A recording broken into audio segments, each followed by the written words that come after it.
నమస్తే, welcome to NN news special debate time. నేను Rajasekhar. So ప్రధానంగా కల్తీకి కాదేది అనర్హం అంటారు. సో అలాంటి కల్తీ సామ్రాజ్యంలో పాలకి ఏమీ తక్కువ కాదు. పాల ఉత్పత్తి చిన్నపిల్లల దగ్గర నుంచి పెద్దవాళ్ళకు కూడా ఉపయోగకరమైనటువంటి ఉత్పత్తి. ఉదయం మనకు నిత్యావసరాల్లో టీ కాఫీల దగ్గర నుంచి పాలు కానీ పెరుగు కానీ పాల ఉత్పత్తులు కానీ మన నిత్యం ఇంట్లో జీవన విధానంతో పాటుగా ఉపయోగించుకుంటూ ఉంటాం. సో అలాంటి పాల ఉత్పత్తి అనేది రోజు రోజుకి పేటరేగిపోతుంది. కల్తీ వ్యవహారాలు మనం వార్తలు చూస్తూనే ఉన్నాం. ఈ మధ్య ఫిర్జాదిగూడలో ఒక కేసు నమోదైంది. ఒక ఎస్వటి పోలీసుల దాడుల్లో దాదాపుగా 5,000 లీటర్ల వరకు ప్రతిరోజు కల్తీ చేస్తున్నారు పాల ఉత్పత్తులు. అవి మిగతా హోటల్స్ కూడా చేరవేస్తున్నటువంటి పరిస్థితి కనిపిస్తుంది. ఈ స్థాయిలో కల్తీ జరుగుతున్న ఫుడ్ సేఫ్టీ అధికారులు ఏం చేస్తున్నారు అంటే దాడులు చేస్తున్నారు, పట్టుకుంటున్నారు, కానీ కల్తీ మాత్రం జరుగుతూనే ఉంటుంది. వివిధ ముఖ్యమైనటువంటి బ్రాండ్లు ఏవైతే ఉన్నాయో ఆ బ్రాండ్ల పేరుతో కల్తీ వస్తున్నాయి. తక్కువ ధరకి విక్రయించడం వల్ల ప్రజలు తక్కువ ధరగా మొగ్గు చూపించడం, తీసుకోవడం జరుగుతుంది. సో దీనివల్ల జరిగే దుష్ప్రభావాలు ఏంటి అనేవి మనం ఈరోజు డిబేట్ పాయింట్లో చర్చిద్దాం. ప్రధానంగా కల్తీకి సంబంధించినటువంటి సేఫ్టీ ఎలా ఉండబోతుంది, గుర్తించవచ్చా, సో దానివల్ల జరిగేటువంటి అనర్థాలు ఏంటి, ఇవన్నీ కూడా మనం ఈరోజు డిబేట్ పాయింట్లో చర్చిద్దాం. ప్రధానంగా మనకి తెలంగాణ సంబంధించినటువంటి విజయ డైరీ మాజీ చైర్మన్ భరత్ కుమార్ గారు మనకి కాసేపట్లో జాయిన్ కాబోతారు. అలాగే ఆదిలాబాద్ నుంచి మున్సిపల్ ఫోరం జిల్లా అధ్యక్షులు బండారు సతీష్ గారు మనకి కాసేపట్లో జాయిన్ కాబోతున్నారు. అలాగే హోమియోపతి వైద్యులు డాక్టర్ భరద్వాజ్ గారు మనతో పాటు స్టూడియోలో ఉన్నారు. వారికి నమస్కారం. అలాగే చిల్డ్రన్స్ స్పెషలిస్ట్ డాక్టర్ మార్కండేయులు గారు, వారు కూడా మనకి జూమ్లో అందుబాటులోకి వచ్చారు. వారికి నమస్కారం. అండ్ వినియోగదారుల హక్కుల సంస్థ జిల్లా అధ్యక్షులు దొమ్మేటి కిరణ్ కుమార్ గారు కాసేపట్లో మనకి ఆయన జాయిన్ కాబోతారు. వీరందరికీ కూడా మనం స్వాగతం పలుకుదాం. అండ్ ముందుగా డిబేట్కి సంబంధించి పూర్తిగా పాలకు సంబంధించి కల్తీ వ్యవహారంపై నడుస్తున్నటువంటి దందా, వాటి నష్టాలు, దుష్ప్రభావాలు, ప్రభుత్వం తీసుకున్నటువంటి చర్యలు, సో మొత్తంగా మాఫియా ఏర్పడడానికి ప్రధాన కారణం ఏంటి, నిజంగా కల్తీకి సంబంధించి ఏ స్థాయిలో జరుగుతుంది అనేది ఒక అంశం అయితే, ప్రధానంగా కావాల్సినటువంటి పాల ఉత్పత్తి లభ్యమవుతుందా, పాలు సరిపోతున్నాయా, ఇవన్నీ కూడా చాలా వరకు క్వశ్చన్ మార్క్ ఉన్నటువంటి పరిస్థితి కనిపిస్తుంది. ముందు వైద్యపరంగా మనం మాట్లాడదాం. సో మనకి ఇక్కడ భరద్వాజ్ గారు ఉన్నారు. భరద్వాజ్ గారు నమస్తే. నమస్తే సార్. సో అంటే మెడికల్గా చాలా వరకు పాలు చాలా శ్రేష్టమైనవి అంటారు. పాలు తాగితే బలం పిల్లలకి చిన్నప్పటి నుంచి ఇవ్వాలి అంటారు. సో అలాంటి పాలు కల్తీ మీరు కూడా వినే ఉంటారు. దాదాపుగా ప్రతిరోజు మనకి వార్తల్లో చూస్తూనే ఉన్నాం. సో ఇలాంటి క్రమంలో పాల ఉత్పత్తి కల్తీ అవుతున్నటువంటి సందర్భంలో ఒక డాక్టర్గా మీరు ఎలా ఫీల్ అవుతారు, అండ్ దానికి ముందుగా ఎలాంటి దుష్ప్రభావాలు కలిగే అవకాశం ఉందంటారు? కల్తీకి సంబంధించినటువంటి చాలా వరకు అంటే ఇందాక మనం మాట్లాడుతూ కూడా బ్రాండ్ల పేరుతో బొంకో యాసిడ్ కానీ క్లోరిన్ కానీ అమోనియం, చాలా వరకు కాస్టిక్ సోడా, హైడ్రోజన్ పెరాక్సైడ్ ఇలాంటివన్నీ కూడా మిక్స్ చేస్తున్నారు. చాలా విష పదార్థాలు అనుకోవచ్చు. వీటి దుష్ప్రభావాలు ఎలా ఉంటాయి? రైట్, మనము పాల కల్తీ చూసుకున్నప్పుడు సో మనకు కోరికని బట్టి కల్తీ ఉంటుంది. ఫర్ ఎగ్జాంపుల్ మనకి ఎక్కువ క్వాంటిటీ పాలు కావాలి, సో దాంట్లో వాటర్ కలుపుతారనమాట. షెల్ఫ్ లైఫ్ పెరగాలి. షెల్ఫ్ లైఫ్ పెరగాలంటే కొన్ని కెమికల్స్ కలుపుతారు.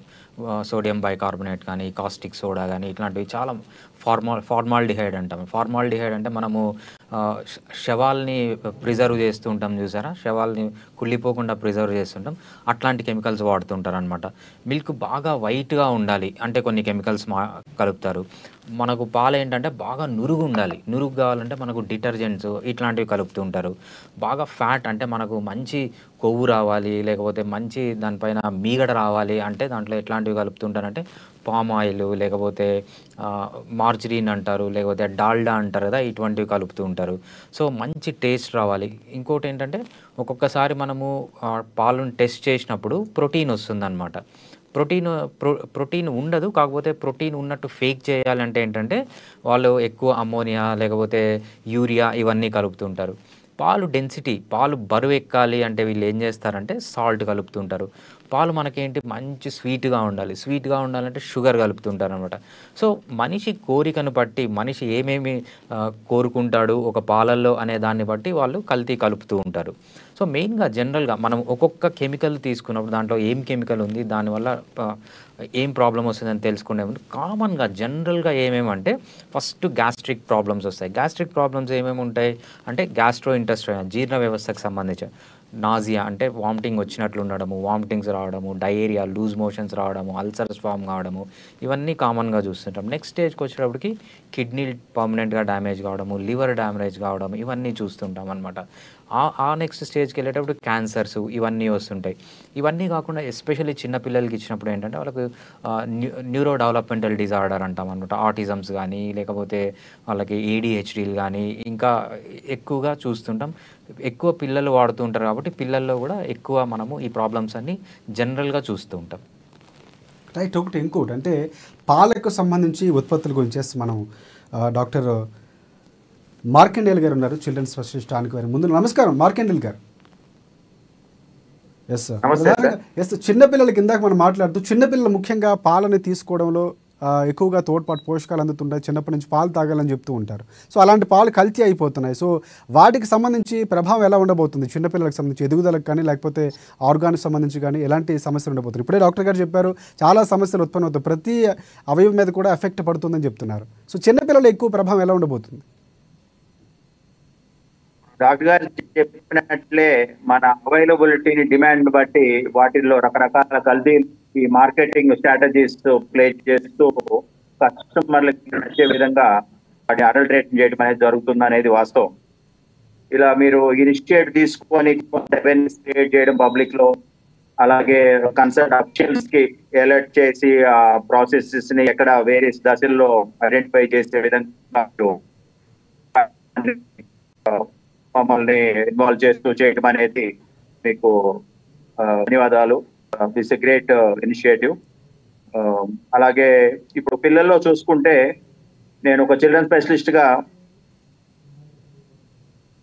ఇన్ఫెంట్ దశలో న్యూ బార్న్ బేబీస్ కాడి నుంచి మదర్ పాలే ఎంకరేజ్ చేస్తూ ఉంటాం.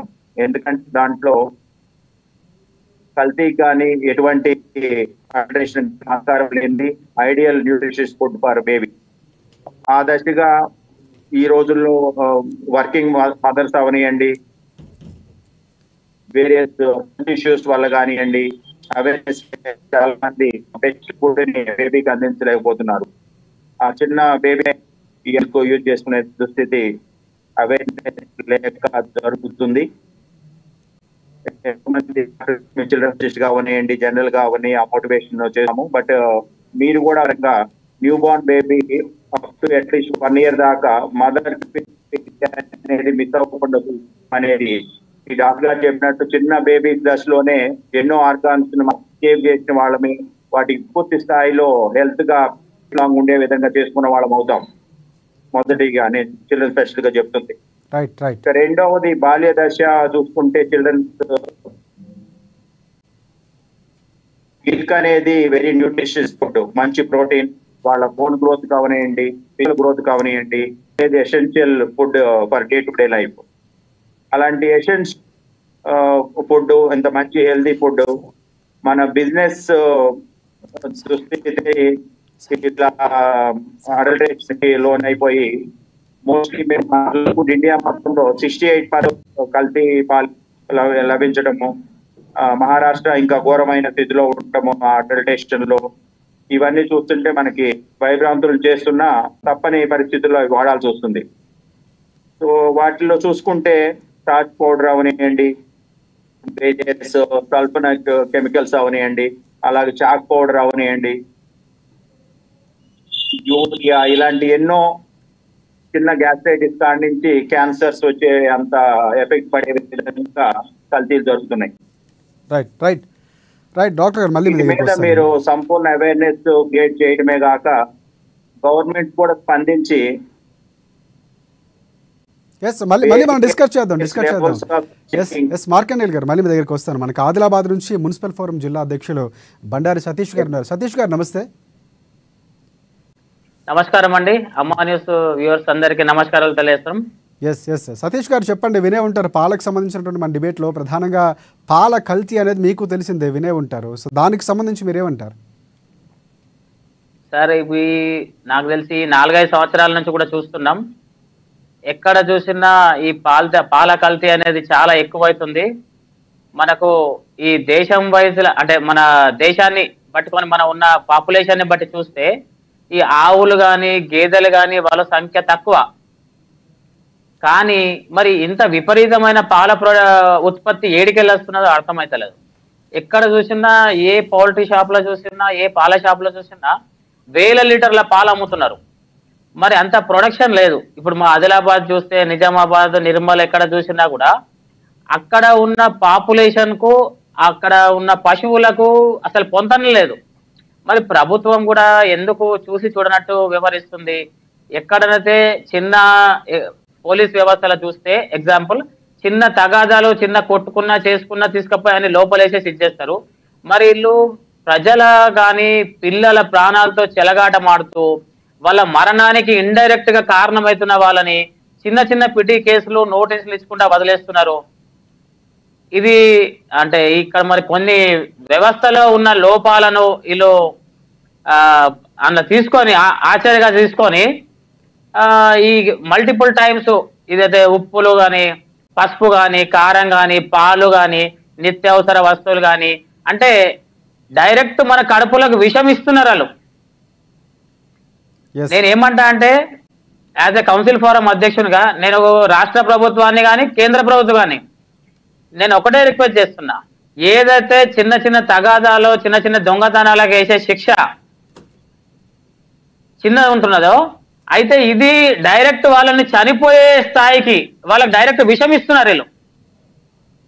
కాబట్టి వీళ్ళ మీద అంటే ఒక్క కేసు 2 కేసులు చూసేసి ఎవరన్నా తెలిసి తెలియక ఒక కేసు చేస్తే దానికి ఏదో పెనాల్టీ సతీష్ గారు ప్రభుత్వాలకు కానీ వ్యవస్థలకు కానీ ఈ కల్తీ వ్యవహారం తెలియదంటారా? రాజకీయ నాయకులు లేకపోతే ఇంకొకరు హస్తంతో బయటకు వచ్చినటువంటి సందర్భాలు లేవంటారా? సార్ మేము కూడా ఒక రాజకీయ నాయకులమే, కానీ చట్టాలకు ఎవరు అతీతులు కారు. ఏదైతే ఒక పిల్లలు కానీ పెద్దలు కానీ వాళ్ళ మరణానికి కారణమవుతున్నారో వాళ్ళని అసలుకే వదిలిపెట్టద్దు. ఒకసారి ఏదో తప్పు చేసి అనుకోకుండా ఏదో డీలర్ దగ్గరికి వెళ్ళి పాలు తెచ్చుకొని అమ్మిండు అవి కల్తీ ఉన్నాయంటే వేరు. ఇటు మల్టిపుల్ టైమ్స్ ఇదే వ్యవహారాలు చేస్తున్నప్పుడు వీళ్ళ మీద పీడీ యాక్టులు కానీ కనీసం వీళ్ళకు మళ్ళీ మళ్ళీ బెయిల్ కూడా రాకుండా కూడా న్యాయ వ్యవస్థలు కానీ చట్టాలను రూపొందించాలని చెప్పేసి నేను తెలియజేస్తున్నా సార్. రైట్ రైట్ భరద్వాజ్ గారు, ఇంకొకటి అంటే పాలకు సంబంధించి కల్తీ మనం ఇందాక ఏ విధాల్లో ఎలాంటి దానికి సంబంధించి కెమికల్స్ వాడి కల్తీ చేస్తారో మీరు చెప్పారు. అంటే కల్తీకి సంబంధించి అసలు పాలనే కాకుండా పాలు లేకుండానే కల్తీ అంటే కృత్రిమంగా పాలనే సృష్టించవచ్చు అన్నటువంటి వీడియోలు కూడా మనం చాలా సోషల్ మీడియాలో చూస్తాం. దానికి ఏమైనా ఆస్కారం ఉంటుందంటారా? తప్పకుండా అండి. ఎందుకంటే సో మనం ఏ క్యారెక్టర్ తీసుకున్నా పాలల్లో సో ఆ క్యారెక్టర్కి తగ్గట్టు కెమికల్ యాడ్ చేస్తారు. ఫర్ ఎగ్జాంపుల్ పాలు బాగా వైట్గా ఉండాలంటే కొన్ని కెమికల్స్ ఉంటాయి. అదేవిధంగా బాగా చిక్కగా ఉండాలంటే ఏం చేస్తారు వీళ్ళు, సో కార్న్ఫ్లోర్ అట్లాంటి పిండి పదార్థాలనే యాడ్ చేస్తుంటారు. బాగా ఫ్రెష్గా ఉండాలి, పాలు ఫ్రెష్గా ఉండాలంటే కుళ్ళిపోకుండా ఉండాలంటే వీళ్ళు ఏం చేస్తారు, సోడియం బైకార్బోనేట్ కానీ కాస్టిక్ సోడా కానీ ఇవన్నీ వాడుతుంటారు. ఇంకా డెడ్లీ ఏంటంటే మనకు శవాల్ని మెడికల్ హాస్పిటల్స్ మెడికల్ కాలేజెస్లో డిసెక్షన్ కోసం శవాలు కుళ్ళిపోకుండా దాంట్లో బ్యాక్టీరియా పెరగకుండా కొన్ని కెమికల్స్ ఉంటాయి, దాన్ని ఫార్మాల్డిహైడ్ అంటారు. ఈవెన్ ఆ ఫార్మాల్డిహైడ్ కూడా యాడ్ చేసి పాలని ఫ్రెష్గా పెడుతుంటారు అనమాట. మనం యాడ్స్ చూస్తుంటాం టీవీలో. సో ఏంటంటే మీగడ ఇంత థిక్గా వస్తుంది అనమాట. ఎట్ల నుంచి వస్తుంది, దాంట్లో యాడ్ చేసేవన్నీ పామ్ ఆయిల్ యాడ్ చేస్తారు. అంతకంటే డేంజరస్ ఏంటంటే ప్రతి ఒక్క కంట్రీలో బ్యాన్ అయిపోయిన మార్జినిన్ అంటారు, లేకపోతే డాల్డా అంటారు, వనస్పతి అంటారు, ఇది మొత్తం వరల్డ్ వైడ్ మొత్తం బ్యాన్ అయింది. ఈవెన్ అవి కూడా యాడ్ చేసి పాలల్లో బాగా కొవ్వు వచ్చేటట్లు బాగా వెన్న వచ్చేటట్లు తయారు చేస్తున్నారు. సో మనకి ఏ క్యారెక్టర్ మనం కావాలి పాలల్లో అనుకుంటే ఆ క్యారెక్టర్ని ఈజీగా కొన్ని కెమికల్స్ వేసి సింథసిస్ చేస్తారనమాట. సో ఇంకొకటి ఫర్ ఎగ్జాంపుల్ మనం పాలలో ఏం అనుకుంటాం, పాలు చాలామంది తాగేది ప్రోటీన్ కోసం తాగుతారనమాట. కానీ దాంట్లో ప్రోటీన్ యాడ్ చేయకుండానే ప్రోటీన్ ఉన్నట్లు సృష్టిస్తారు. మామూలుగా మనము యూరియా యాడ్ చేస్తారు చూసారు, ఆ యూరియా ఎందుకు యాడ్ చేస్తారంటే అది నైట్రోజినస్ మెటీరియల్ అనమాట. మీరు టెస్ట్ చేసినప్పుడు ప్రోటీన్ కోసం టెస్ట్ చేసినప్పుడు నైట్రోజన్ కోసం టెస్ట్ చేస్తారు.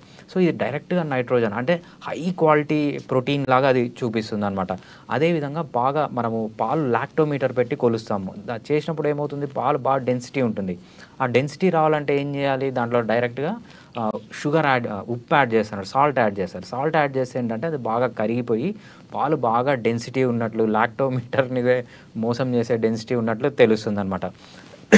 అంతేకాకుండా మనకి ఏం కావాలి, పాలు బాగా నురుగు రావాలి. మంచి ఇట్లా పాలు చూస్తేనే దాంట్లో పైనుంచి గ్లాస్తో వేస్తూనే నురుగు రావాలి. ఆ నురుగు రావాలంటే ఏం చేస్తారు వీళ్ళు, డిటర్జెంట్ వాడతారు. చాలా మంది నురుగు వస్తే మంచి పాలను కూడా నమ్ముతున్నటువంటి రైట్ అది డిటర్జెంట్ అని వాళ్ళకు తెలుసుకోవాల్సి ఉంటుంది అనమాట. సో ఏ క్యారెక్టర్ మనం పాలను తీసుకున్నా దానికి సంబంధించిన కెమికల్ యాడ్ చేసి సో ఆ క్యారెక్టర్ని ఎన్హాన్స్ చేయడం కెమికల్స్ ద్వారా ఈజీ. రైట్ భరద్వాజ్ గారు. ఎస్ రైట్ మార్కండేయులు గారు, అంటే ఇంకొకటి ప్రధానంగా అంటే మేత ద్వారా అంటే ఆవులు ఏవైతే ఉన్నాయో పశువులకు సంబంధించి గేదెలు కానీ ఆవులు కానీ పాలకు సంబంధించినటువంటి అది పాలు పిండే సమయం ముందుగానే దానికి ఇంజెక్షన్స్ లేకపోతే ఇచ్చి అప్పుడే కల్తీ కూడా చేసే అవకాశం ఉంటుంది అన్నటువంటి విషయాలు మనం చూస్తున్నాం. చాలా వరకు కూడా అలాంటి వార్తలు విన్నాం. సో దానికి ఏమైనా ఆస్కారం ఉంటుందంటారా ఇంజెక్షన్స్? ఎందుకంటే ఇప్పుడు మనం చూస్తున్నాం చాలా వరకు కోళ్ళకి కానీ చేపలకు కానీ ఇంజెక్షన్స్ ఇస్తున్నారు దాని బరువు పెరగడానికి. సో ముందుగానే అంటే ఉన్న పెరుగుదల కంటే ఎక్కువగా ముందే అవి పెరుగుదల ఉండాలి, ఎక్కువ కేజీలు రావాలని ఎట్లాంటి పనులు చేస్తుంటారు. సో ఇక్కడ పాలకు సంబంధించి కూడా అలాంటి ఏమైనా ఆస్కారం ఉందంటారా? మార్కండేయులు గారు 100% మనము అది లిటరేచర్ లో అంటే మెడికల్లీ పాసిబిలిటీ ఉందంటారా? అలాంటి ప్రక్రియ జరుగుతున్నాయంటారా? ఉంది. ఇప్పుడు గేదెలకు కానీ మేకలకు కానీ ఆవులు కావనియండి, వాటికి ఫీడ్ చేసే దానాలో కానీ వాటికి స్టీరాయిడ్ ఇంజెక్షన్స్ కానీ ఇవ్వటం వల్ల అది 5 లీటర్లు ఇచ్చే ఆవు 10 లీటర్ల పాలు ఇవ్వటం అనేది ఇది well proven well noted fact. So ఇప్పుడు ప్రతి మనము పౌల్ట్రీ ఫామ్ లో ఎలా దానాలో స్టీరాయిడ్స్ యాడ్ చేసి వాటిని బల్కీ మీట్ ఫామ్ అయ్యే విధంగా వాటిని ఎట్లా తయారు చేస్తున్నామో, మరి వాటి గ్రోత్ కోసం అనేది వాటి పెరుగుదల మాంసము క్వాంటిటీ పెంచడం కోసము క్వాలిటీ తగ్గించేస్తూ వాటిని ఈ ఆవులు గేదెల్లో కూడా పాడి ఎక్కువ పాలు ఇవ్వడానికి ఈ స్టీరాయిడ్ ఇంజెక్షన్ వాడుతున్నది మనము కొన్ని సందర్భాల్లో అది జరుగుతున్న ఫ్యాక్ట్.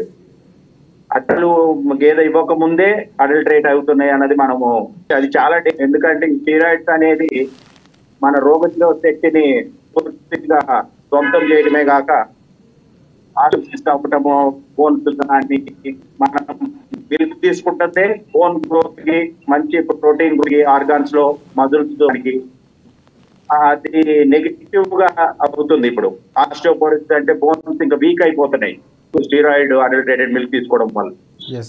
సో అంతకంటే కూడా మనము ఇప్పుడు పిల్లల్లో చూస్తున్నాము ఎక్కువగా 8-9 సంవత్సరాలకే పిల్లలు చాలా అయిపోవడము, ఆడపిల్లలు అయితే మెచ్యూరిటీకి వచ్చి ఆడపిల్లలు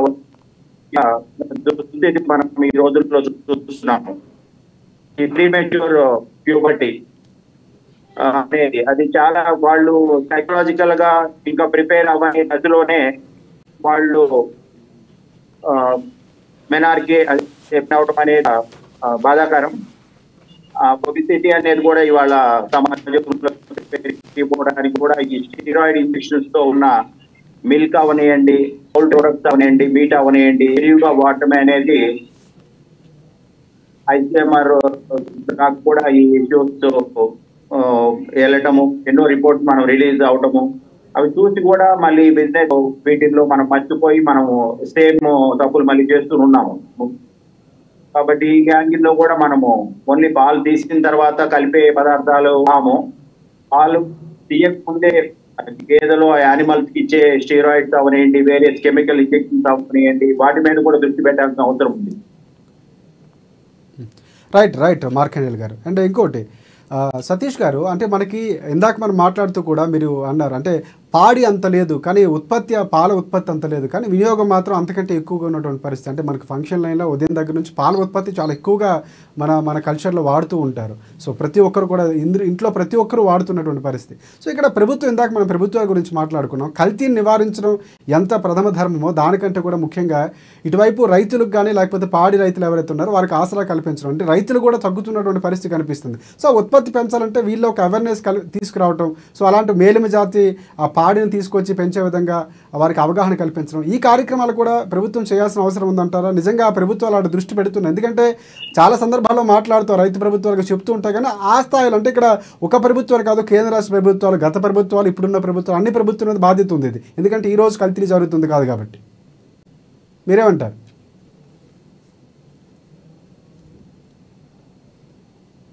హలో, ఎస్ భరత్ గారు. ఎస్ సతీష్ గారు చెప్పండి. సార్ ఇంకోసారి రిపీట్ చేయండి సార్. సతీష్ గారు, ఒకటి అంటే ఇందాక మనం మాట్లాడుతూ ఉత్పత్తి తగినంత ఉత్పత్తి లేదు, వినియోగానికి తగ్గ ఉత్పత్తి లేదని మనం మాట్లాడుకున్నాం పాల ఉత్పత్తికి సంబంధించి. సో అలాంటి సందర్భాల్లో ప్రభుత్వాలు కల్తీని ఎంత నిరోధించాలో దానికంటే ముందుగా ఉత్పత్తి పెంచే మార్గాలను అన్వేషించాలి. అంటే రైతులకి అలాంటి హితోధికంగా సాయం చేయడం, వారిని ప్రోత్సహించడం, అవగాహన కల్పించడం, మేలిమి జాతి ఆ పశు సంపదను తీసుకొచ్చే ప్రయత్నం చేయటం. సో ఇలాంటిపై దృష్టి మళ్లించాల్సిన అవసరం కూడా ఉందంటారు. ఎందుకంటే టెక్నాలజీ పెరిగినటువంటి పరిస్థితి, కానీ అది దుర్వినియోగం చేస్తున్నారు ఈ రసాయనాలు వాడో లేకపోతే కల్తీని సృష్టించడానికి. కానీ ప్రభుత్వాలు కొంచెం ముందు జాగ్రత్తగా తీసుకుంటే పాడిని పెంచడానికి, పౌష్టికమైనటువంటి ఒక మంచి ఆహారాన్ని, పాల ఉత్పత్తిని ఇవ్వడానికి అవకాశం ఉంటుంది కదా. ప్రభుత్వాలు ఆ విధంగా దృష్టి పెట్టాల్సిన అవసరం ఉందంటారా? సార్ ఇప్పుడు ఏదైతే డైరీ కానీ ఇప్పుడు గవర్నమెంట్ కు సంబంధించిన చాలా డైరీ సంస్థలు మన దగ్గర ఉన్నాయి, కానీ వాళ్ళకు కావలసిన ఇన్ఫ్రాస్ట్రక్చర్ కానీ పశువుల పెంపకము, వాటిపై రాయితీలు ఇవ్వడము, అంటే ఇలాంటి కొన్ని తీసుకుంటే పల్లెటూర్లలో పోతే పశువులు పెంచడానికి ఆస్కారం ఉంటుంది. అంతేగాని ఇవన్నీ కొద్దిగా తక్కువేసరికి అక్కడ ఏమవుతున్నదంటే ఈ మాఫియా అనేది బయటకు వస్తున్నది.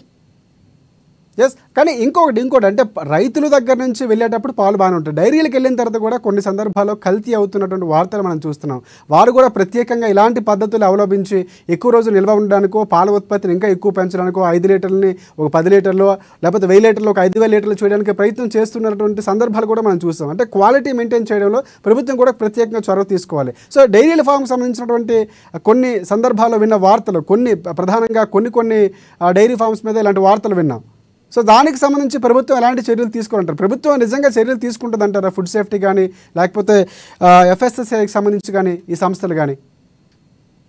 సార్ ఇప్పుడు ఇవి అన్ని ప్రతిదానికి సంస్థలు ఉన్నాయి మన దగ్గర. పాల ఉత్పత్తి కానీ, పాల శీతల కేంద్రాలు కానీ, ప్రభుత్వ రంగ సంస్థలు చాలా ఉన్నాయి. కానీ అక్కడ ఏమున్నదంటే నిధుల కొరత, వాళ్ళని ఎంకరేజ్ చేయడము, వాళ్ళకు సబ్సిడీలు ఇవ్వడము, మరియు ఈ క్వాంటిటీ ఏదైతే 500 లీటర్లు, 1000 లీటర్లు, 10,000 లీటర్లు అనే సంఖ్య, వీటిని వాళ్ళ కెపాసిటీని పెంచితే కూడా వీళ్ళకి కొద్దిగా లాభం అవుతుంది. ఇప్పుడు నిన్న ఒక ఛానల్లో చూస్తే ప్రతిరోజు ఒక 6,000 లీటర్ల పాలు అమ్ముతున్నాడు ఆయన, ఒక్క క్యారెట్. అలాంటి హైదరాబాద్ లో కానీ చుట్టుపక్కల రాష్ట్రాలలో కానీ ఎన్ని వేల లీటర్లు ఈ కల్తీ పాలు ఉత్పత్తి అవుతున్నాయి. వాళ్ళకి ఏమున్నదంటే అక్కడ స్టోర్ చేయడానికి దానికి దీనికి ఏం లేదు. చిన్న ఒక 20x20 ఒక షాప్ తీసుకొని అన్ని కెమికల్ పక్కన పెట్టుకొని ఇవన్నిటిని అలా చేస్తున్నారు. అదే ప్రభుత్వ రంగ సంస్థ అయితే దానికి ఎంప్లాయీస్ కావాలి, స్టోరేజ్ కావాలి, దానికి స్టీల్ ప్లాంట్స్ కావాలి, స్టెరిలైజ్ కోసం మిషన్లు కావాలి. అట్లా ఇలా అంటే గవర్నమెంట్ మనం చేయాలంటేనేమో పెద్ద ఎక్కువ అవుతుంది. కల్తీ వాళ్ళకి ఏమున్నదంటే చిన్న షార్ట్ కట్ రూట్ ఉన్నది వాళ్ళకి. అందుకోసం అని చెప్పేసి ఈ కల్తీ వాళ్ళ ఆగడాలు చాలా పెరుగుతున్నాయి. మళ్ళీ చిన్న కల్తీతోటే అంటే వీళ్ళు ఏమంటే ఇక చిన్న రాంగ్ రూట్ లో నాకు పెద్ద మొత్తంలో డబ్బులు వస్తున్నాయని చెప్పేసి ఈ కల్తీ వ్యాపారులు అనేది ఎక్కువైపోతున్నారు రాను. అయితే నేనేమనుకుంటా అంటే నా పర్సనల్ ఒపీనియన్, గవర్నమెంట్ కానీ, చట్టాలు కానీ, న్యాయ వ్యవస్థ కానీ ఏదైతే మన ఆహారానికి సంబంధించి పాలు కానీ, మన నిత్యావసర సరుకులు కానీ, తినే ఫుడ్ను కానీ ఎవరైనా కల్తీకి పాల్పడితే వాళ్ళ మీద పీడీ యాక్ట్ ఒక్కటి కాకుండా 2 సార్లు మరోసారి వస్తే వీళ్ళకు బెయిలే రాకుండా అంటే చట్టం ఇట్లా బెయిలే రాకుండా ఉండాల్సిన చట్టాలు గిన వస్తే ఇవి చాలా మట్టుకు వీటిని అరికట్టవలసని నా ఒపీనియన్. ఎందుకంటే ఈ రోజులలో ఇప్పుడున్న ఈ సీజన్ లో భయం అనేది ప్రతి వ్యక్తికి చాలా అవసరం. భయం లేకపోతే ఈ వ్యవస్థలన్నింటినీ వాళ్ళు జేబులో పెట్టుకొని వాళ్ళు ఏం చేస్తారంటే అధికారులను, చుట్టుపక్కల ఉన్న వ్యవస్థల్ని మచ్చిక చేసుకొని ప్రజల ప్రాణాలతో చెలగాట పడతారు. కాబట్టి ఇలాంటి మూర్ఖులకు కఠినమైన శిక్షలు, అసలు బయటకు రాకుండా ఇలాంటి శిక్షలు, పెద్ద శిక్షలు విధిస్తే తప్ప ఇవి అరికట్టలేమని చెప్పేసి నా అభిప్రాయం.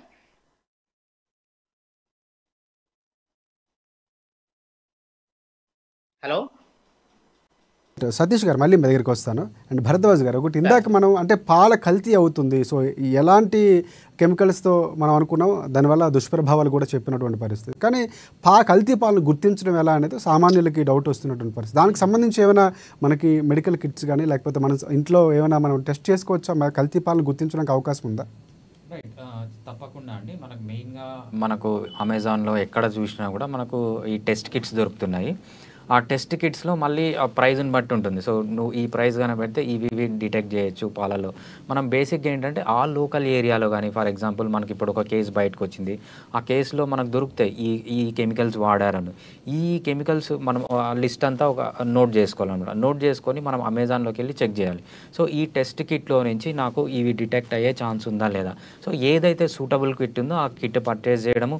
అదేవిధంగా మనకు DRDO వాళ్ళు కూడా ఒక టెస్ట్ కిట్ ఇస్తున్నారు అనుకుంటా. సో ఆ టెస్ట్ కిట్ కూడా మనం యూజ్ చేయొచ్చు. ఇంకోటి డెన్సిటీ మెజర్ చేయడానికి లాక్టోమీటర్ ఒకటి ఉంటుంది, అది చేయొచ్చు. సో చాలా అడ్వాన్స్డ్ కిట్స్ కానీ మనకు ఆ కిట్స్ని ఎలా యూజ్ చేయాలని మనకి ఇంటర్నెట్లో చాలా యూస్ఫుల్ ఇన్ఫర్మేషన్ ఉంది, దాన్ని యూజ్ చేసి కనుక్కోవచ్చు.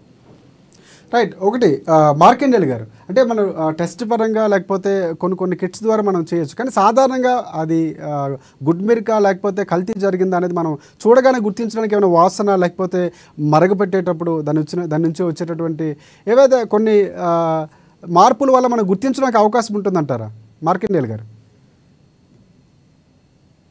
ఇప్పుడు మనము అదే మార్కెట్ లో మన డిమాండ్ అది చిక్కగా ఉండాలి, లేకపోతే ఆరోమా బాగుండాలి, హైట్ గా ఉండాలి, ఇలాంటి వాటి మీద దృష్టి పెట్టే కంటే కామన్ పీపుల్ కూడా సాధ్యమైనంత వరకు ఇప్పుడు మనకి ఉన్నాడు మనతో పాటు, అలాంటి కొన్ని బ్రాండెడ్ కంపెనీ నుంచి ఉత్పత్తి అయిన ప్రొడక్ట్స్ ని రెగ్యులర్ వాడటం అనేది వారికి నమ్మొచ్చు.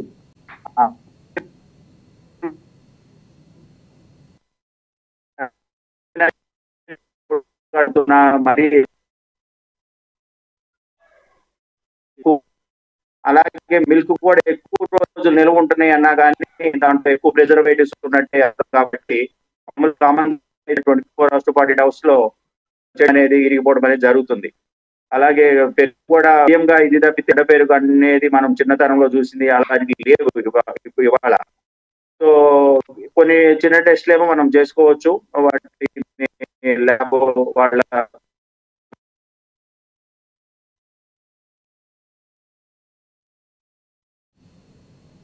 ఇంట్లోనే ప్రాథమికంగా కల్తీ పాలను గుర్తించడానికి ఆస్కారం ఏమైనా ఉంటుందంటారా?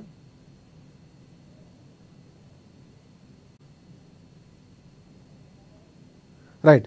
భరద్వాజ్ గారు, అంటే కల్తీ పాలన ప్రాథమికంగా ఇంట్లో ఇందాక మనం మాట్లాడుతూ అంటే pH రేషియో తెలుసుకోవడానికి కొన్ని pH స్క్రిప్ట్స్ కానీ అట్లాంటివి కొన్ని ఉంటాయి, వాటిపై 2 చుక్కలేస్తే వాటి మీద వచ్చేటటువంటి మార్పులకు సంబంధించి కల్తీ జరిగిందా లేదా మనం నిర్ధారించవచ్చు. సో ప్రాథమికంగా అంటే పాలు తీసుకొచ్చిన తర్వాత ఇంటి దగ్గర మనం మరిగించే సమయంలోనో లేకపోతే చూడంగానే వాసన వీటి బట్టి ఏమైనా గుర్తించడానికి ఆస్కారం ఉంటుందా, లేకపోతే ఆ స్థాయిలో కల్తీ వాళ్ళు అంత తెలివి మీరిపోయి దాన్ని కూడా కల్తీ చేస్తున్నారా? మనకి ఇంటర్నెట్లో చాలా ఇన్ఫర్మేషన్ అవైలబిలిటీ ఉంటుందండి. కాకపోతే ఏంటంటే మీరు పాలలో ఏ క్యారెక్టర్ అన్నా తీసుకోండి, ఆ క్యారెక్టర్ని అవసరం లేని క్యారెక్టర్ని మాస్క్ చేయొచ్చు, లేని క్యారెక్టర్ని సృష్టించవచ్చు ఏ కెమికల్ ద్వారా. ఆ కెమికల్స్ని గుర్తించడము మనము ఏ పరికరం లేకుండా, ఏ టెస్ట్ కిట్ లేకుండా వాటిని గుర్తించడం చాలా కష్టం. బెస్ట్ వీళ్ళు ఏం చేయగలరంటే ట్రస్టెడ్ సోర్స్ నుంచి, ఫర్ ఎగ్జాంపుల్ హైదరాబాద్లో తీసుకోండి, ఏ ఏరియాలో ఉన్నా మనకు లోకల్ మిల్క్ అమ్మే వాళ్ళు ఉంటారు, అంటే అక్కడే పశువులు పెంచి మిల్క్ తయారు చేసే వాళ్ళు ఉంటారు. బెటర్ వాళ్ళ దగ్గర నుంచి తెచ్చుకోవడం. సో ఈ విధంగానే ఏమవుతుందంటే, నేను మణికొండ ఏరియాలో ఉంటాను, ఆ ఏరియాలో చాలా నార్సింగ్ దగ్గర అనమాట. సో చాలా పశువులన్నీ తిరుగుతూ ఉంటాయి, అక్కడ దొరుకుతుంటుంది.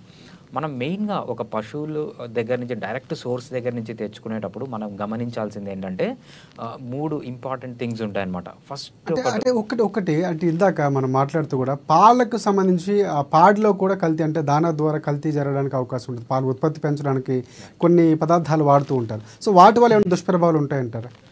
దీంట్లో మెయిన్గా గుర్తుపెట్టుకోవాల్సింది 3 పాయింట్స్. ఫస్ట్ పాయింట్ వచ్చి, మనం ఏదైతే పశువుకి వేస్తున్నామో, ఎంత క్వాలిటీ ఫుడ్ వేస్తున్నామో పాలు కూడా అంతే క్వాలిటీ ఉంటాయి. ఫర్ ఎగ్జాంపుల్, మనము పశువు అంటే ఎలా బతకాలి, న్యాచురల్గా గడ్డి తినాలి, లేకపోతే ఎండుగడ్డి తినాలి, అవి తిని బతకాలి. అవి తిని బతికినప్పుడు ఏమవుతుందంటే దాని నుంచి వచ్చే ప్రోడక్ట్స్లో కూడా క్వాలిటీ బాగుంటుంది. ఎస్పెషల్లీ ఏమవుతుందంటే omega-3 ఫ్యాటీ యాసిడ్స్ బాగా వస్తాయి అనమాట. omega-3 ఫ్యాటీ యాసిడ్స్ అనేవి మన హెల్త్కి చాలా ఇంపార్టెంట్, మన బ్రెయిన్కి ఇంపార్టెంట్. ఎస్పెషల్లీ చిన్నపిల్లలు పెరిగేటప్పుడు వాళ్ళ న్యూరల్ డెవలప్మెంట్ అనమాట, నర్వ్ సిస్టమ్ డెవలప్మెంట్కి చాలా అవసరం అనమాట.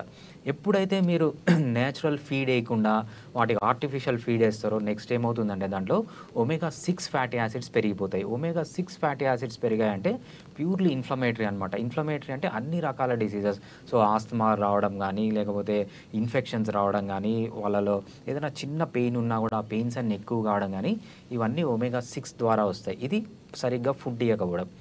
దీనికంటే డేంజరస్ ఏంటంటే, సో ఆవు అనేది ఒక హెర్బివోర్, అంటే మామూలుగా వెజిటబుల్స్ తినే బతుకుతుంది నార్మల్గా.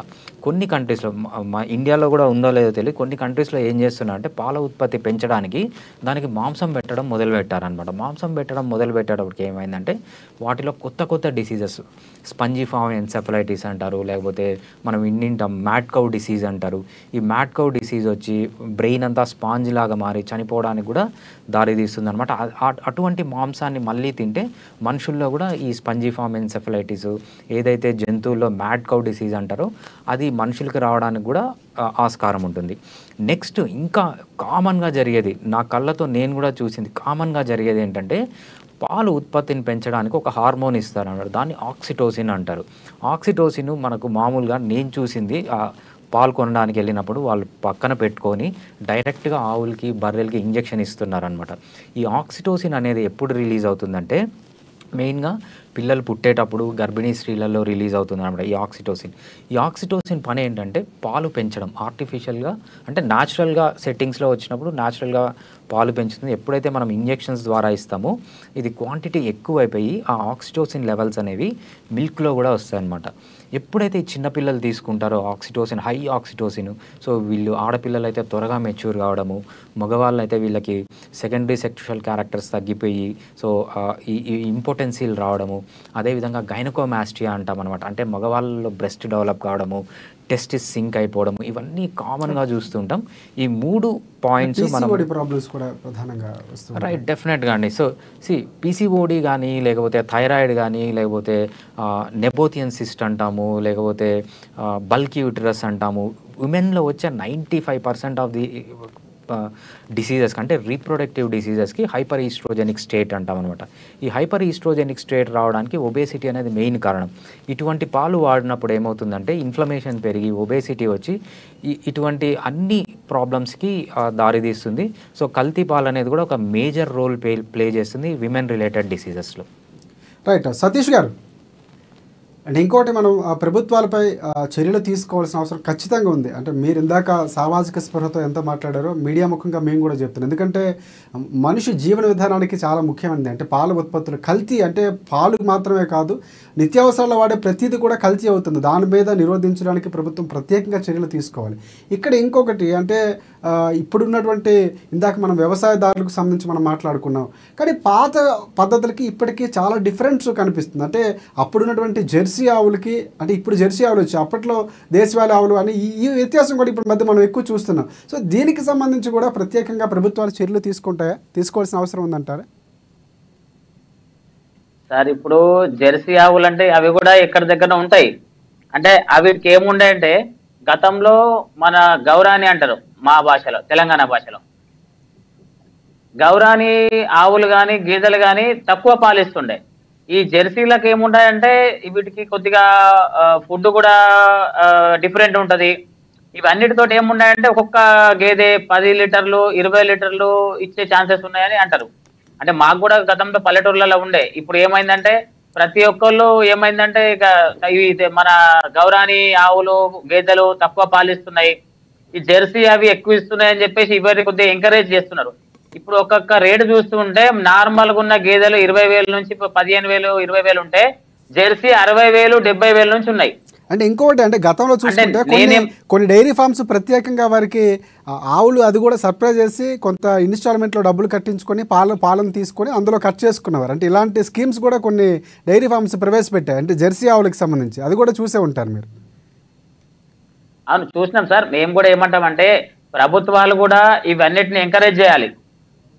ఎందుకంటే ఒకసారి ఇప్పుడు వీళ్ళ ఉత్పత్తులను మనం పెంచాలంటే సబ్సిడీలు ఇవ్వడము కానీ, అంటే మంచి మంచి జెర్సీ లాంటి, మీరు చెప్పినట్టు జెర్సీ లాంటి ఆవులను ఇక్కడ అంటే గతంలో ఇప్పుడు మన దగ్గర తెలంగాణలో ఎక్కువ లేవు.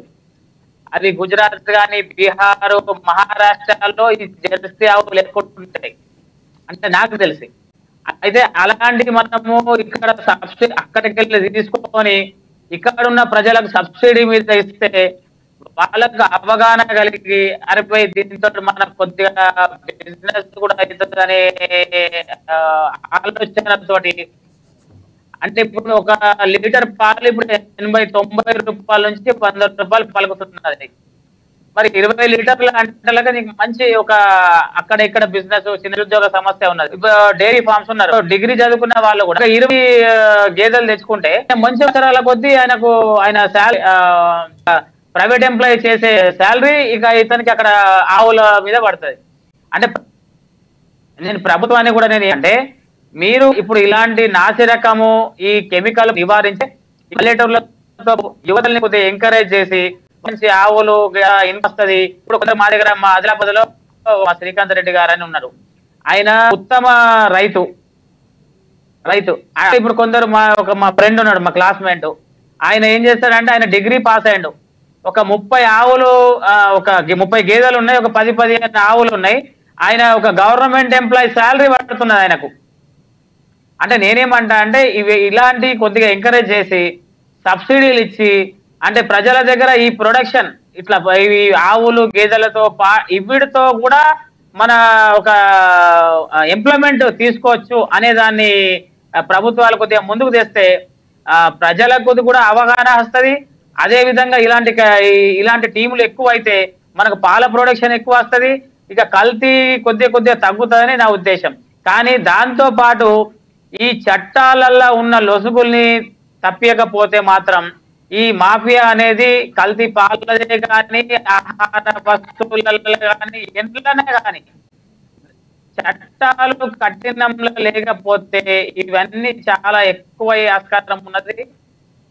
చట్టాలు కానీ బాగా టైట్ చేసి మల్టిపుల్ టైమ్స్ ఎవరైతే ఈ యాక్టివిటీస్ పాల్పడుతున్నారో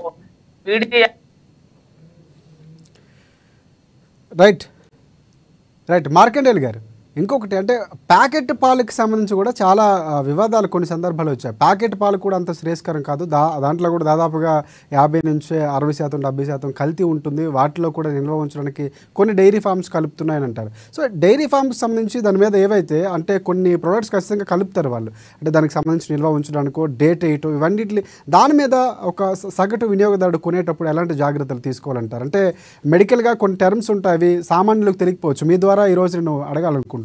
సో అలాంటి టర్మ్స్ ఏమైనా మనం గుర్తించి కల్తీని గుర్తించడానికి అవకాశం ఉంటుందా? సో దీనివల్ల ఈ ప్రాబ్లం వస్తుంది కాబట్టి మనం ఈ పాల ప్యాకెట్ని అవాయిడ్ చేద్దాం, లేకపోతే ఈ కంపెనీనే మనం ప్రిఫర్ చేయాలి అన్నటువంటి ఏమైనా అలాంటి సూచనలు చేస్తారా?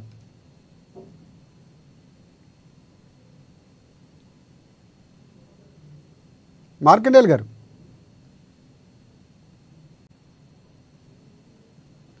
రైట్. మార్కండేయులు గారు, మీ ఆడియో మ్యూట్లో ఉన్నట్టుంది, ఒకసారి చెక్ చేసుకుంటారా? మీ వాయిస్ సరిగ్గా వినిపించట్లేదు.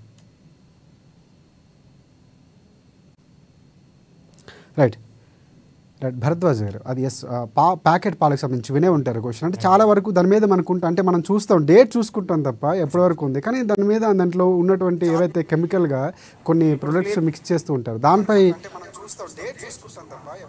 చెప్పండి.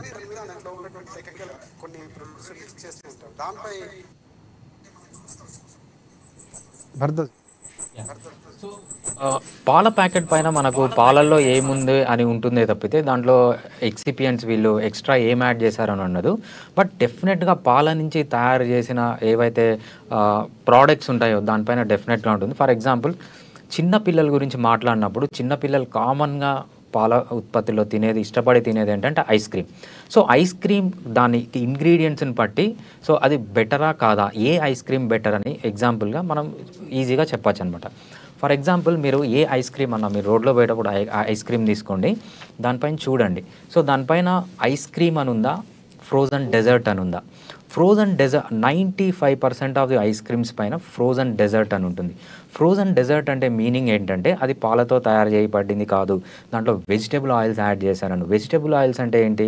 సన్ఫ్లవర్ ఆయిల్ కానీ సాఫ్లవర్ ఆయిల్ కానీ సీడ్ ఆయిల్స్, సీడ్ నుంచి తయారు చేసిన ఆయిల్స్ దాంట్లో వేసాము. పాలు వేయలేదు అని క్లియర్గా ఉంటుందన్నమాట. కొన్ని మీరు ఏదైనా తీసుకొని చూస్తే ఐస్ క్రీమ్ అని ఉంటుంది. ఐస్ క్రీమ్ అని ఉంటే దాన్ని పాలతో తయారు చేసింది. ఫర్ ఎగ్జాంపుల్ ఫ్రోజన్ డెజర్ట్ ఉంది, అది వెజిటబుల్ ఆయిల్స్తో తయారు చేసిందంటే దాంట్లో ప్రాబ్లం ఏంటంటే దాంట్లో ఒమేగా 6 ఫ్యాటీ యాసిడ్స్ అనేవి ఎక్కువ ఉంటాయి. ఎప్పుడైతే ఒమేగా 6 ఫ్యాటీ యాసిడ్స్ తినడం మనం మొదలు పెడతామో అది హైలీ ఇన్ఫ్లమేటరీ అంటే సో ఆడవాళ్ళలో పీసీఓడీస్ కానీ లేకపోతే ఏదన్నా ఒక చిన్న డిసీజ్ ఉన్నా దాన్ని పెంచడము, లేని డిసీజ్ని పుట్టించడము, ఎక్కడైతే ఎస్పెషలీ పెయిన్స్ రావడము, రెడ్నెస్ పెరగడము, ఇన్ఫ్లమేటరీ కండిషన్ పెరగడము, ఆటో ఇమ్యూన్ డిజార్డర్స్ రావడము, ఇవన్నీ చూస్తాం. మీరు మెయిన్గా గమనించాల్సింది ఏంటంటే పాల పేరుతో చాలా ఇటువంటివి ఉన్నాయన్నమాట. ఫ్రోజన్ డెజర్ట్ ఇది ఒక బెస్ట్ ఎగ్జాంపుల్. మనము చిన్నపిల్లలు ఇచ్చే ఐస్ క్రీమ్ అని మనం చెప్పుకోవచ్చు. రైట్, మార్కెండల్ గారు వినిపిస్తుందా?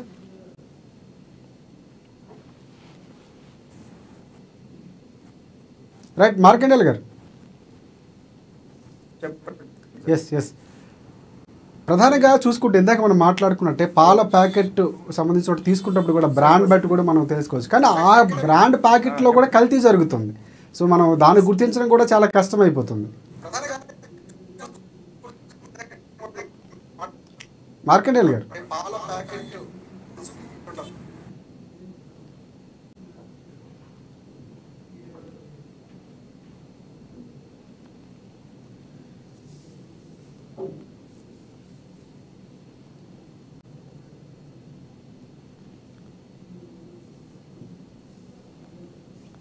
రైట్ మనకి వినియోగదారుల హక్కుల సంస్థ జిల్లా అధ్యక్షులు దుమ్మెటి కిరణ్ కుమార్ గారు వచ్చారు. కిరణ్ కుమార్ గారు నమస్తే. నమస్కారం అండి. మీడియా మిత్రులకు మరియు ఇక్కడ క్షమించాలి, కాస్త అవుట్ ఆఫ్ నెట్వర్క్ లో ఉండడం వల్ల రాలేకపోయినా సార్, క్షమించాలి. తప్పకుండా కానీ ప్రధానంగా ఒక మంచి సమస్య అంటే మనకి పాల కల్తీ గురించి మీరు వినే ఉంటారు, అంటే మీకు ప్రధానంగా రిలేటెడ్గా ఉన్నటువంటిది ఇది. సో దీనికి సంబంధించి ప్రజలకు కానీ చెప్పండి సార్, చెప్పండి. Okay sir. First of all కొంచెం లేట్ గా క్షమించాలి. మా యొక్క మీడియా మరి ఈ యొక్క కార్యక్రమానికి విచ్చేసినటువంటి ప్రతి ఒక్క నా యొక్క మాజీ మిత్రుడు బండారి ఎక్స్ కౌన్సిలర్ సతీష్ గారికి ప్రతి ఒక్కరికి పేరు పేరున ధన్యవాదాలు.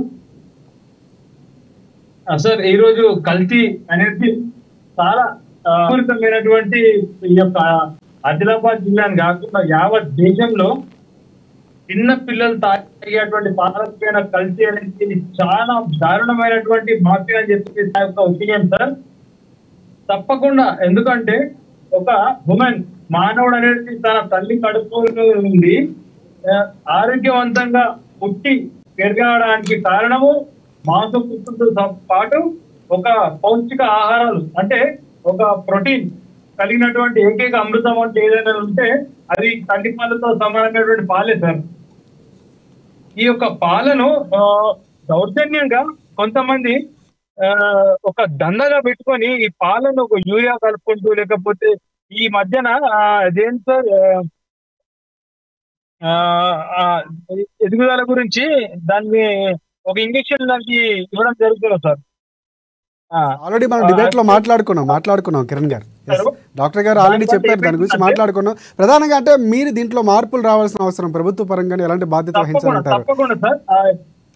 ఈ యొక్క గవర్నమెంట్ అనేది పాల ఉత్పత్తుల పైన ఏదైతే పాలు ఒక రైతు నుంచి నిజాయితీగా వచ్చినటువంటి ఆ పాలను మార్కెట్ లోకి వచ్చిన తర్వాత కల్తీ జరిగిన తర్వాత ప్యాకెట్లలో రీప్యాక్ చేసి దానికి వాళ్ళ యొక్క కంపెనీ ముద్రలు వేసి మార్కెట్ లో డబ్బులు చేసుకోవడానికి వీళ్ళు ఒక మాస్టర్ తయారు చేస్తున్నారు సార్. తప్పకుండా ఇప్పుడు ఆరోగ్య ఆహార భద్రత సంబంధించిన సిబ్బంది అన్ని జిల్లాలలో వాళ్ళ ప్రాపర్ గా వాళ్ళు వర్క్ చేసినట్టయితే ఇటువంటి ఇబ్బందులు ఎదురు కావు. ముఖ్యంగా మొన్న కూడా హైదరాబాద్ లో కూడా మేము మా సిఆర్ కన్స్యూమర్ ప్రొటెక్షన్ కమిటీ ఏదైతే ఉన్నదో పల్లెపాలెం అని చెప్పేసి వాళ్ళు మార్కెట్ అక్కడ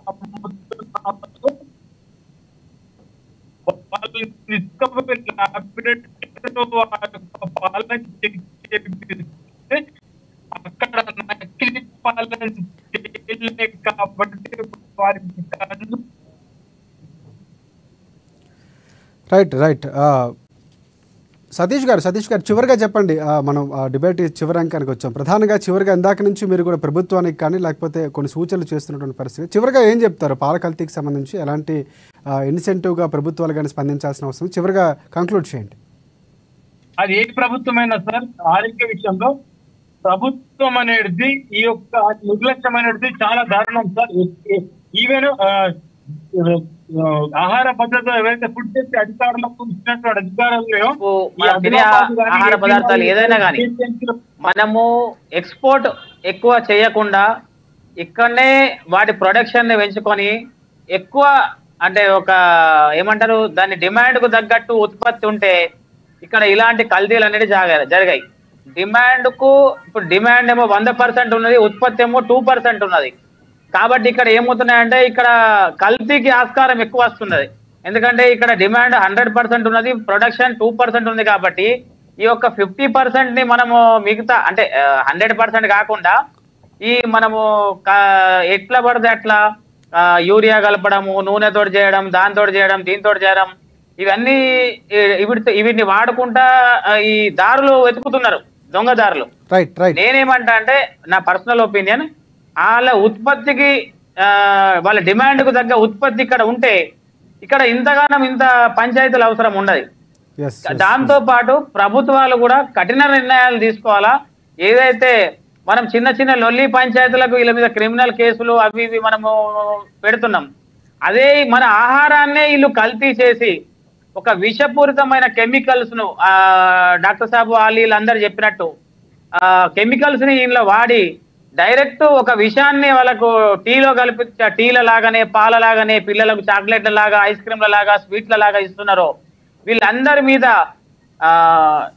చట్టంలో వీళ్ళు లొసుకుపోయి తప్పిపోకుండా కఠిన చట్టాలు తీసుకొచ్చి ఒక ఫుడ్ సేఫ్టీ అధికారులు కానీ, కలెక్టర్ స్థాయి అధికారులు కానీ, అదేవిధంగా మున్సిపల్ స్థాయిలలో మున్సిపల్ కమిషనర్లు కానీ.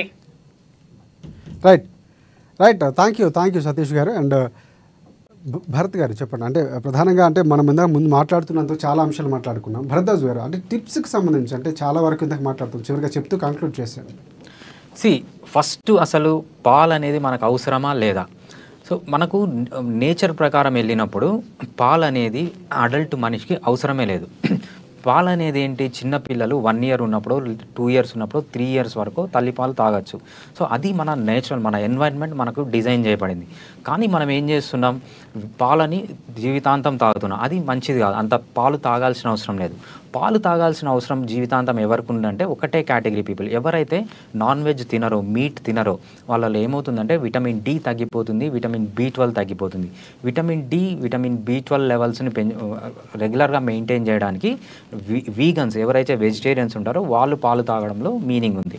ఇంకోటి ఏంటంటే ఆవు పాలు ఆవు పిల్లలకు డిజైన్ చేయబడింది, అదే గేదె పాలు గేదె పిల్లలకి, ఒక ఎలక పాలు ఎలకకి, జింక పాలు జింకకి, గొర్రె పాలు గొర్రెకి. అంతేగాని పాలు మార్చి తాగడం అనేది అంత మంచిది కాదు.